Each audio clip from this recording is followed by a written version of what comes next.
The Coming of the Ice.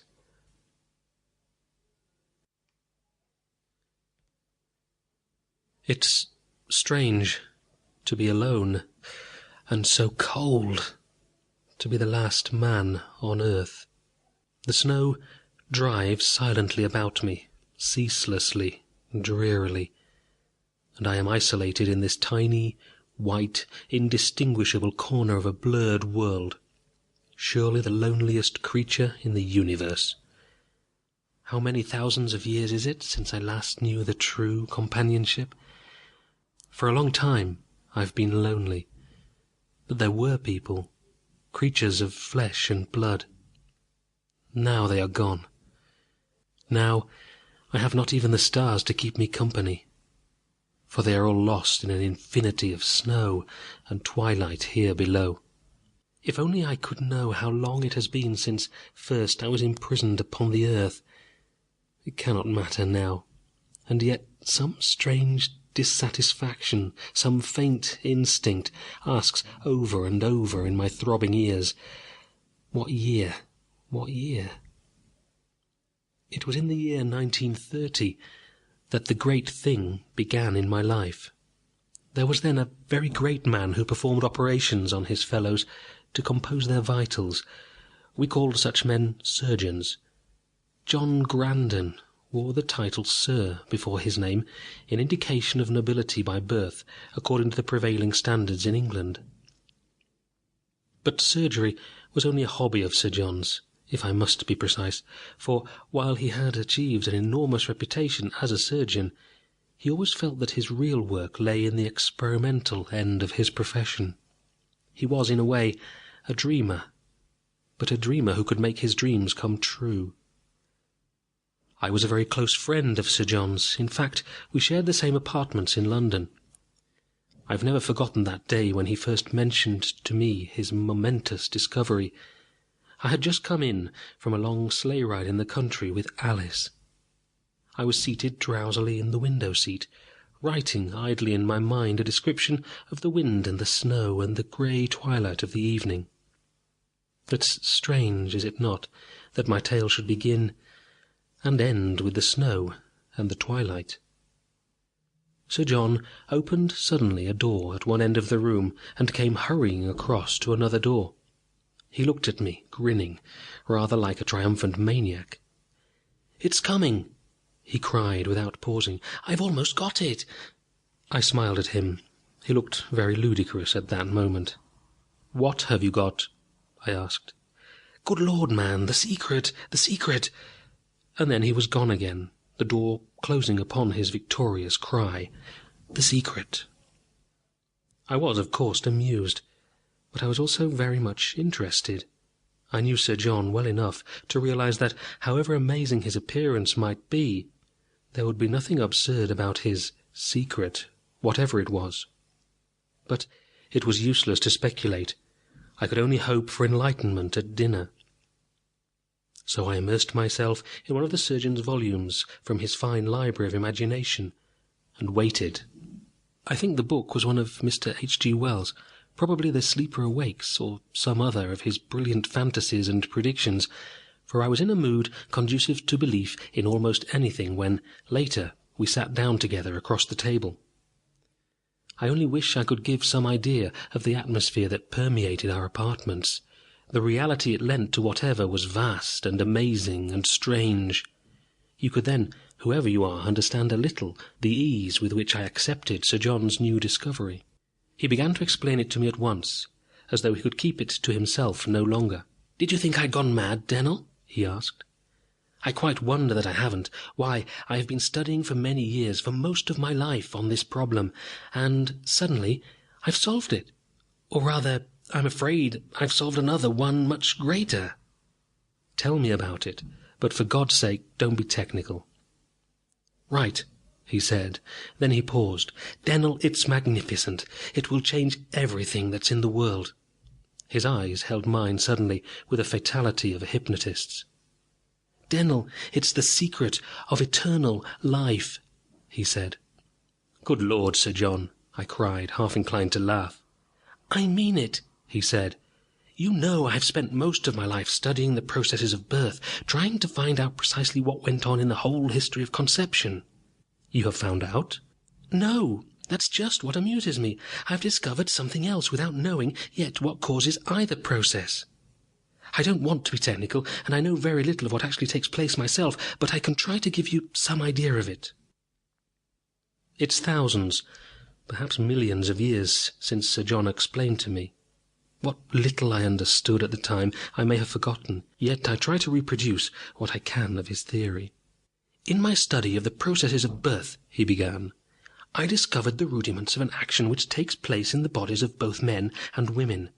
There are certain properties in the foods we eat that remain in the body for the reproduction of life, two distinct essences, so to speak, of which one is retained by the woman, another by the man. It is the union of these two properties that, of course, creates the child. Now, I made a slight mistake one day in experimenting with a guinea pig, and I rearranged certain organs which I need not describe, so that I thought I had completely messed up the poor creature's abdomen. It lived, however, and I laid it aside. It was some years later that I happened to notice it again. It had not given birth to any young, but I was amazed to note that it had apparently grown no older. It seemed precisely in the same state of growth in which I had left it. From that I built up. I re-examined the guinea pig and observed it carefully.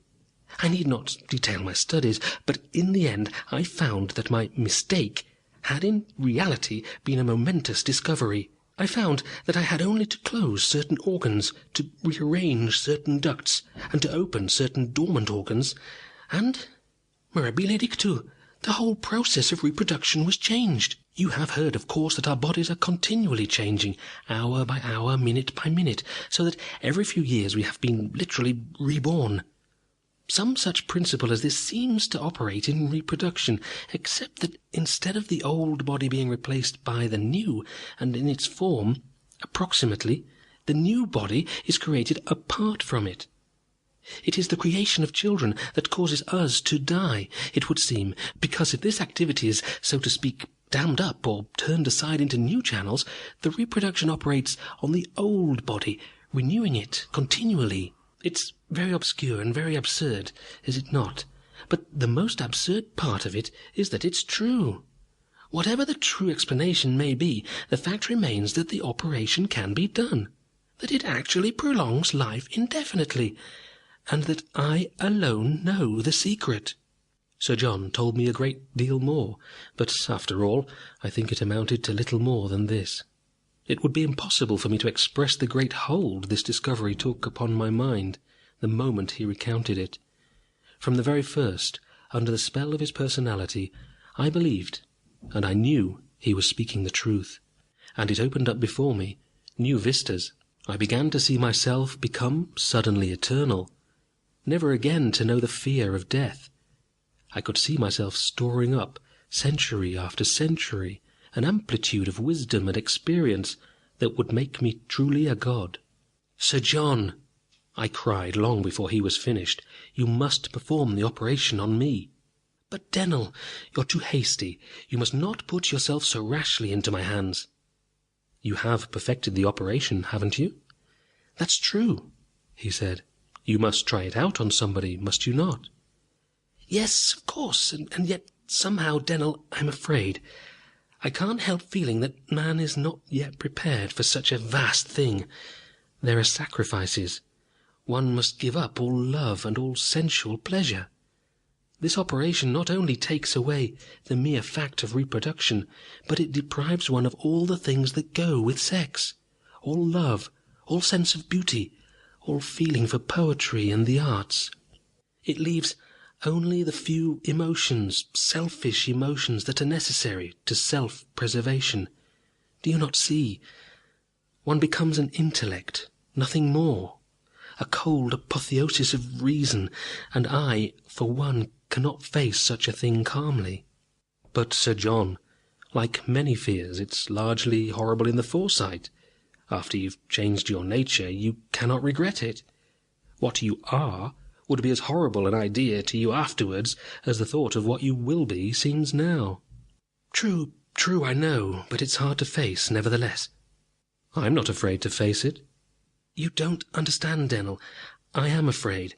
And I wonder whether you or I or any of us on this earth are ready for such a step. After all, to make a race deathless, one should be sure it's a perfect race." "Sir John," I said, "it's not you who have to face this, nor anyone else in the world till you're ready. But I'm firmly resolved, and I demand it of you as my friend." Well, we argued much further, but in the end I won. Sir John promised to perform the operation 3 days later. But do you perceive now what I had forgotten during all that discussion? The one thing I had thought I could never forget so long as I lived, not even for an instant. It was my love for Alice. I had forgotten that.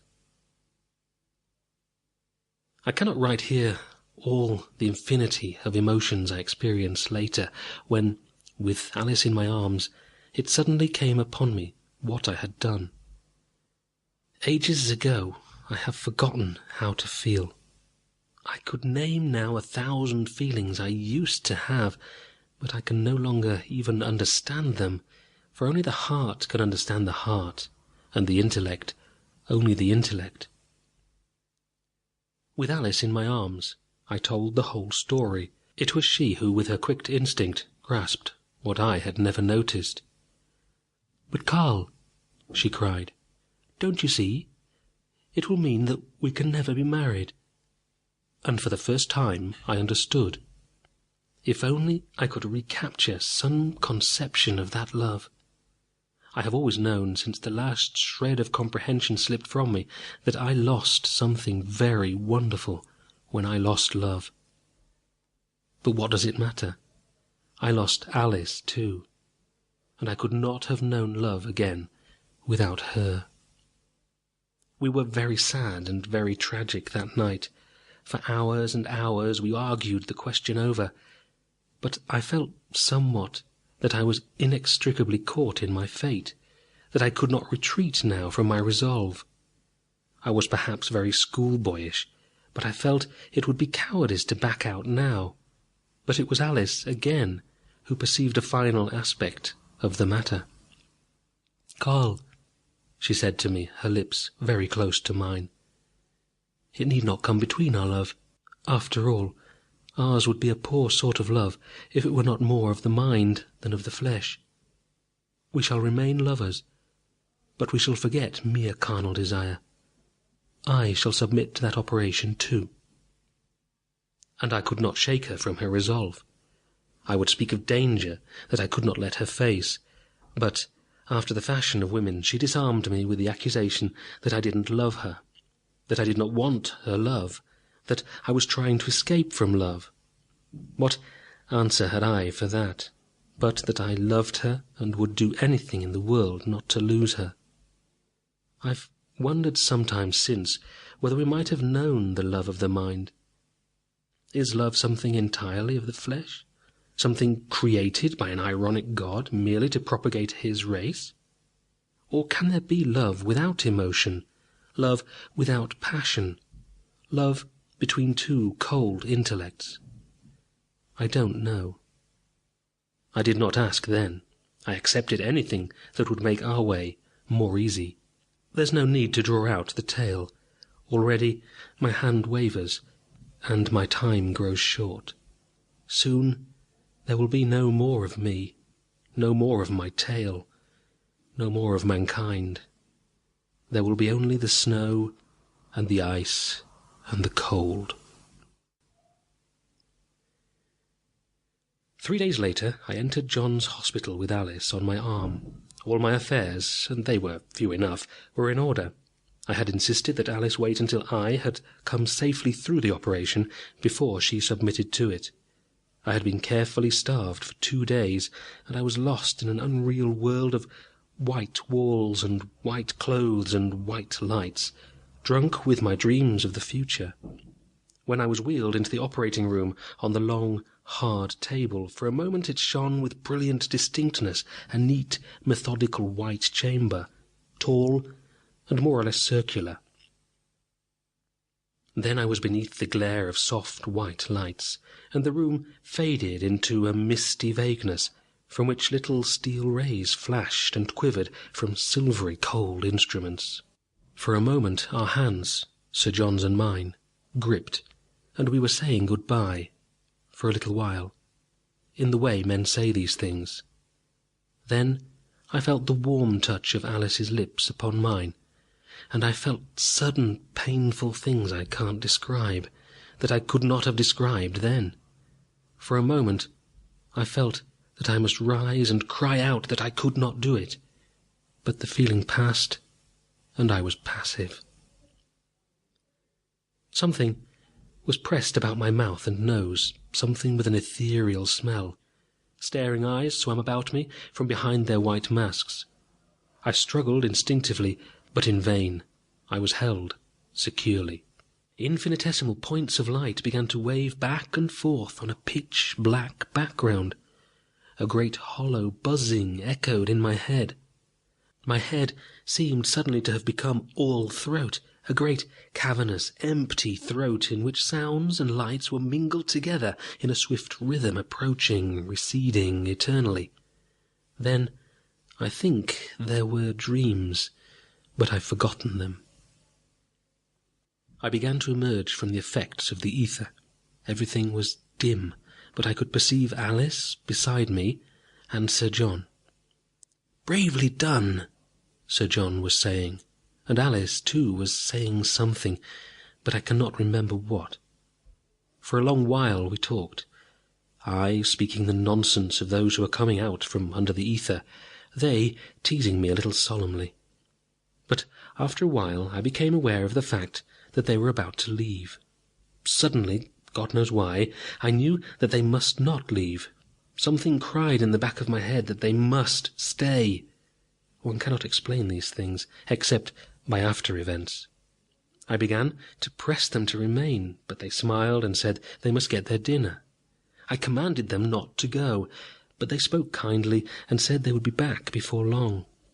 I think I even wept a little like a child, but Sir John said something to the nurse, who began to reason with me firmly, and then they were gone, and somehow I was asleep. When I awoke again, my head was fairly clear, but there was an abominable reek of ether all about me. The moment I opened my eyes, I felt that something had happened. I asked for Sir John and for Alice. I saw a swift, curious look that I could not interpret come over the face of the nurse, and then she was calm again, her countenance impassive. She reassured me in quick, meaningless phrases and told me to sleep. But I could not sleep. I was absolutely sure that something had happened to them, to my friend and to the woman I loved. Yet all my insistence profited me nothing, for the nurses were a silent lot. Finally, I think they must have given me a sleeping potion of some sort, for I fell asleep again. For 2 endless, chaotic days I saw nothing of either of them, Alice or Sir John. I became more and more agitated, the nurse more and more taciturn. She would only say that they had gone away for a day or 2. And then, on the 3rd day, I found out. They thought I was asleep. The night nurse had just come in to relieve the other. "Has he been asking about them again?" she asked. "Yes, poor fellow. I've hardly managed to keep him quiet. We will have to keep it from him until he's recovered fully." There was a long pause, and I could hardly control my laboured breathing. "How sudden was it?" one of them said. "To be killed like that?" I heard no more, for I leapt suddenly up in bed, crying out, "Quick, for God's sake, tell me what has happened." I jumped to the floor and seized one of them by the collar. She was horrified. I shook her with superhuman strength. "Tell me," I shouted, "tell me, or I'll—" She told me.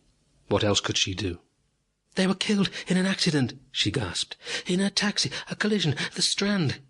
And at that moment a crowd of nurses and attendants arrived, called by the other frantic woman, and they put me to bed again. I have no memory of the next few days.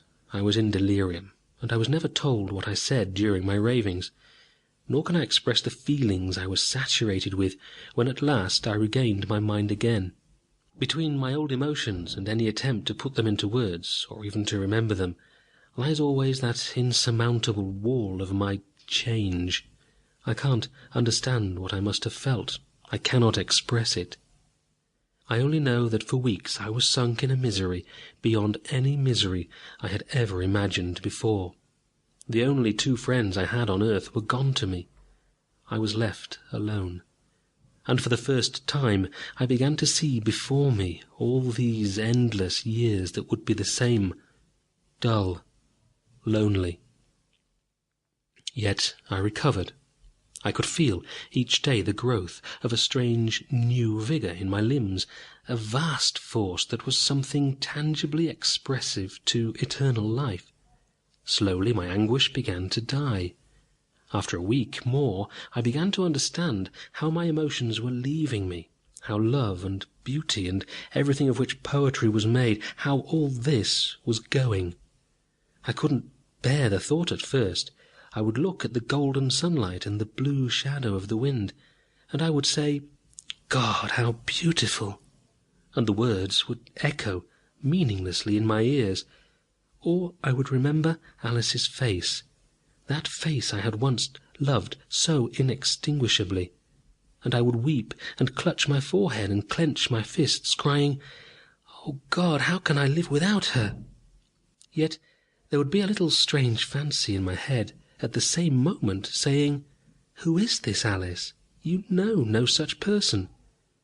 And truly I would wonder whether she had ever existed. So, slowly, the old emotions were shed away from me, and I began to joy in a corresponding growth of my mental perceptions. I began to toy idly with mathematical formulae I had forgotten years ago, in the same fashion that a poet toys with a word and its shades of meaning. I would look at everything with new, seeing eyes, new perception, and I would understand things I had never understood before, because formerly my emotions had always occupied me more than my thoughts. And so the weeks went by, until one day I was well. What, after all, is the use of this chronicle?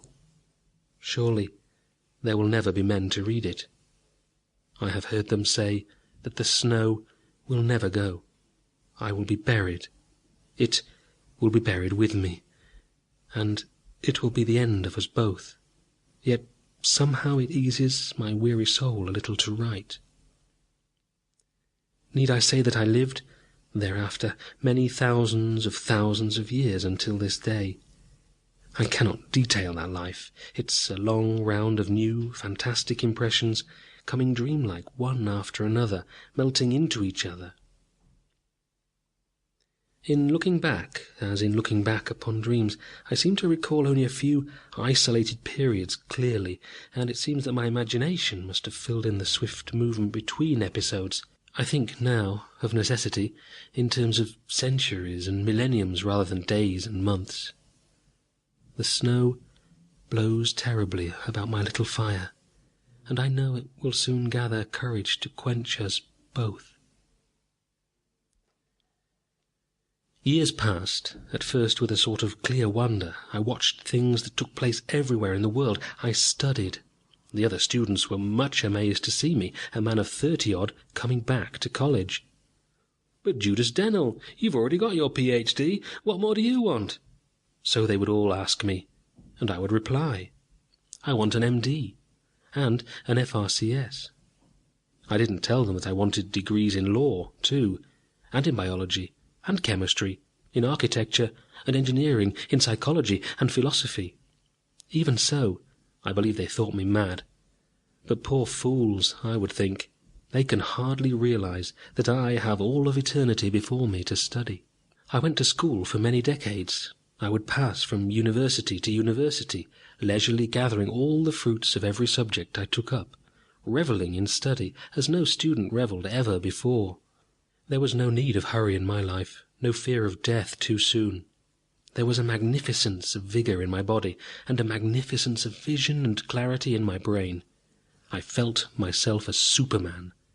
I had only to go on storing up wisdom until the day should come when all knowledge of the world was mine, and then I could command the world. I had no need for hurry. O vast life! How I gloried in my eternity! and how little good it has ever done me, by the irony of God. For several centuries, changing my name and passing from place to place, I continued my studies. I had no consciousness of monotony, for to the intellect monotony cannot exist. It was one of those emotions I had left behind. One day, however, in the year 2132, a great discovery was made by a man called Zarentzov. It had to do with the curvature of space, quite changing the conceptions that we had all followed since Einstein. I had long ago mastered the last detail of Einstein's theory, as had in time the rest of the world. I threw myself immediately into the study of this new epoch-making conception. To my amazement, it all seemed to me curiously dim and elusive. I could not quite grasp what Zarentzov was trying to formulate. "Why," I cried, "the thing is a monstrous fraud." I went to the professor of physics in the university I then attended, and I told him it was a fraud, a huge book of mere nonsense. He looked at me rather pityingly. "I'm afraid, Modevsky," he said, addressing me by the name I was at the time using, "I am afraid you do not understand it, that is all. When your mind has broadened, you will. You should apply yourself more carefully to your physics." But that angered me, for I had mastered my physics before he was ever born. I challenged him to explain the theory, and he did. He put it, obviously, in the clearest language he could. Yet I understood nothing. I stared at him dumbly until he shook his head impatiently, saying that it was useless, that if I could not grasp it, I would simply have to keep on studying. I was stunned. I wandered away in a daze. For do you see what happened? During all those years I had studied ceaselessly, and my mind had been clear and quick as the day I first had left the hospital.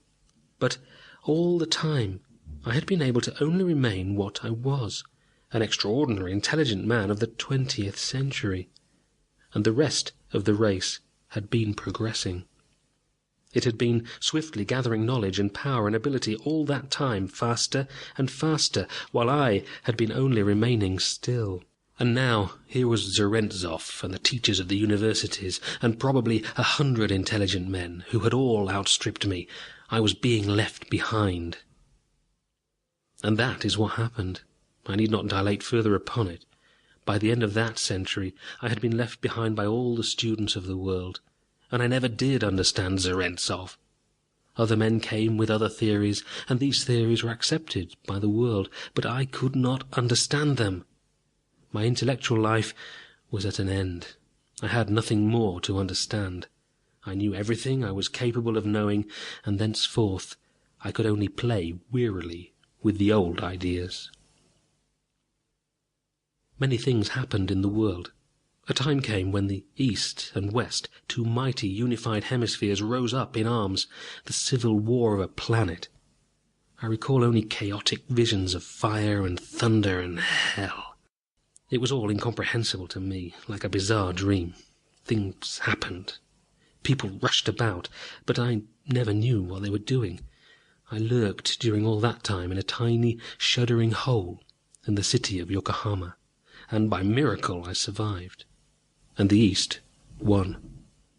But it seems to have mattered little who did win, for all the world had become, in all except its few remaining prejudices, a single race, and nothing was changed when it was all rebuilt again under a single government.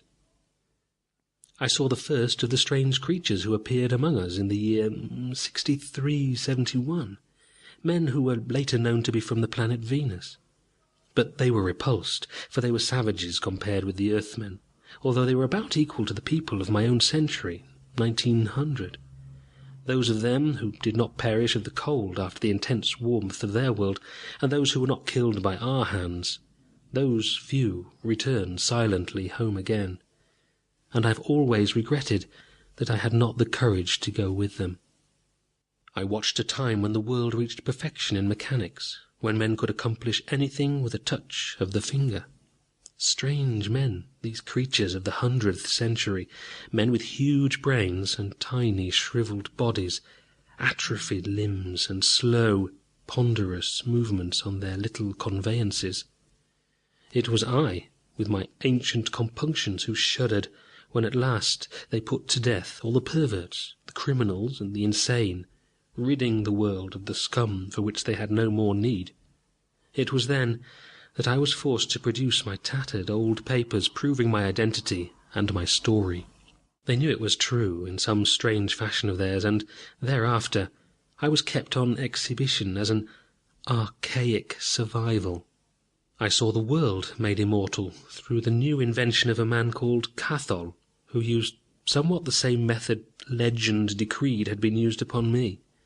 I observed the end of speech, of all perceptions except one, when men learned to communicate directly by thought, and to receive directly into the brain all the myriad vibrations of the universe. All these things I saw, and more, until that time when there was no more discovery, but a perfect world in which there was no need for anything but memory. Men ceased to count time at last. Several hundred years after the 154th dynasty from the last war, or as we would have counted in my time, about 200,000 AD, official records of time were no longer kept carefully. They fell into disuse. Men began to forget years, to forget time at all. Of what significance was time when one was immortal? After long, uncounted centuries, a time came when the days grew noticeably colder. Slowly, the winters became longer, and the summers diminished to but a month or two. Fierce storms raged endlessly in winter, and in summer sometimes there was severe frost. Sometimes there was only frost. In the high places, and in the north, and in the sub-equatorial south, the snow came and would not go. Men died by the thousands in the higher latitudes. New York became, after a while, the furthest habitable city north, an Arctic city where warmth seldom penetrated. And great fields of ice began to make their way southward, grinding before them the brittle remains of civilizations, covering over relentlessly all of man's proud work. Snow appeared in Florida and Italy one summer. In the end, snow was there always. Men left New York, Chicago, Paris, Yokohama, and everywhere they travelled by the millions southward, perishing as they went, pursued by the snow and the cold, and that inevitable field of ice. They were feeble creatures when the cold first came upon them, but I speak in terms of thousands of years, and they turned every weapon of science to the recovery of their physical power, for they foresaw that the only chance for survival lay in a hard, strong body. As for me, at last I had found a use for my few powers, for my physique was the finest in that world. It was but little comfort, however, for we were all united in our awful fear of that cold and that grinding field of ice. All the great cities were deserted. We would catch silent, fearful glimpses of them as we sped on in our mechanics over the snow. Great, hungry, haggard skeletons of cities, shrouded in banks of snow, snow that the wind rustled through desolate streets where the cream of human life had once passed in calm security. Yet still the ice pursued. For men had forgotten about that last ice age, when they ceased to reckon time, when they lost sight of the future and steeped themselves in memories. They had not remembered that a time must come when ice would lie white and smooth over all the earth, when the sun would shine bleakly between unending intervals of dim twilight, snow and sleet. Slowly, the ice pursued us down the earth, until all the feeble remains of civilization were gathered in Egypt and India and South America. The deserts flowered again, but the frost would come always to bite the tiny crops, for still the ice came. All the world now, but for a narrow strip around the equator, was one great, silent, desolate vista of stark ice plains, ice that brooded above the hidden ruins of cities that had endured for hundreds of thousands of years. It was terrible to imagine the awful solitude and the endless twilight that lay on these places, and the grim snow, sailing in silence over all. It surrounded us on all sides, until life remained only in a few scattered clearings all about that equator of the globe, with an eternal fire going to hold away the hungry ice. Perpetual winter reigned now, and we were becoming terror-stricken beasts that preyed on each other for a life already doomed. Ah, but I, the archaic survival, I had my revenge then, with my great physique and strong jaws. God, let me think of something else. Those men who lived upon each other. It was horrible, and I was one. So, inevitably, the ice closed in. One day, the men of our tiny clearing were but a score. We huddled about our dying fire of bones and stray logs. We said nothing. We just sat in deep, wordless, thoughtless silence. We were the last outpost of mankind. I think suddenly something very noble must have transformed these creatures to a semblance of what they had been of old, and I saw in their eyes the question they sent from one another, and in every eye I saw the answer was yes. With one accord, they rose before my eyes, and, ignoring me as a baser creature, they stripped away their load of tattered rags, and one by one they stalked with their tiny shriveled limbs into the shivering gale of swirling, gusting snow, and disappeared. And I was alone. So am I alone now. I have written this last fantastic history of myself and of mankind upon a substance that will, I know, outlast even the snow and the ice, as it has outlasted mankind that made it. It's the only thing with which I have never parted, for it's not irony that I should be the historian of this race. I, a savage, an archaic survival. Why do I write? God knows, but some instinct prompts me, although there will be never men to read. I have been sitting here, waiting, and I have thought often of Sir John and Alice, whom I loved. Can it be that I'm feeling again, after all these ages, some tiny portion of that emotion, that great passion I once knew? I see her face before me, the face I've lost from my thoughts for eons, and something is in it that stirs my blood again. Her eyes are half closed and deep. Her lips are parted as though I could crush them with an infinity of wonder and discovery. Oh, God, is it love again? Love that I thought was lost. They have often smiled upon me when I spoke of God, and muttered about my foolish, primitive superstitions, but they are gone, and I am left who believe in God, and surely there's purpose in it. I am cold, I've written. I am frozen. My breath freezes as it mingles with the air, and I can hardly move my numbed fingers. The ice is closing over me, and I cannot break it any longer. The storm cries weirdly all about me in the twilight, and I know this is the end of the world. And I, the last man,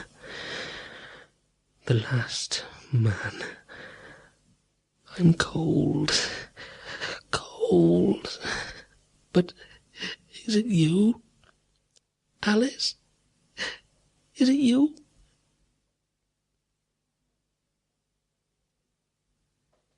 End of The Coming of the Ice by G. Peyton Wurtenbaker.